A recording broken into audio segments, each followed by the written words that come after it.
एक भगवान के भक्त हुए, वो रोज ठाकुर जी को वस्त्र भेजते थे, बहुत धनवान थे, अच्छे वाले वस्त्र भेजते थे। एक बार जीवन में ऐसा उतार चढ़ाव आया कि उनके जीवन से धन चला गया। अब वस्त्र भेजना था, वस्त्र भेजने के लिए पैसे थे नहीं, तो सामान्य सा वस्त्र भेज दिया। बोले मेरा नियम हो जाएगा पूरा वस्त्र भेजने का। बिल्कुल ऐसा कपड़ा भेजा जिसको ठाकुर जी की सेवा में क्या पोंछा में भी यूज नहीं किया जाए, लेकिन नियम था, धन है नहीं तो सामान्य वस्त्र भेज दिया। सर्दियों का समय, ठाकुर जी कंबल ओढ़ के बैठते हैं, कोयले की सिगड़ी तापते हैं।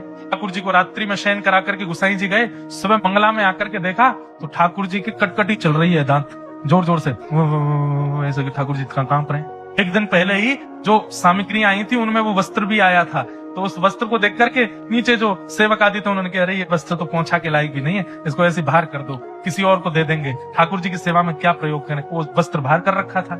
अगले दिन जब मंगला में ठाकुर जी देखे तो ठाकुर जी के दांत बज रहे थे जोर से। गुसाई जी बोले अरे कंबल लाओ कंबल लाओ, 10-5 कंबल चढ़ा दिए, 2-3 सिगड़ी लगा दो, बार बार हाथ सेक सेक करके ठाकुर जी के हाथों का स्पर्श करें, घी लगावे, इत्र लगावे, गरम गरम, ठाकुर जी की सर्दी जावे। ठाकुर जी की सर्दी नहीं गई। इतना करने के बाद भी सर्दी नहीं गई तो गुसाई जी समझ गए, बोलो जरूर किसी भक्त ने मन से कुछ भेजा होगा और वो इनको ओढ़ना होगा, किसी ने उसको नहीं दिया होगा, इसीलिए ये नाटक कर रहे हैं ठंड लगने का। सेवकों को बुलाया, क्यों कल कुछ वस्त्र आए थे क्या? बोले हाँ, कहाँ है?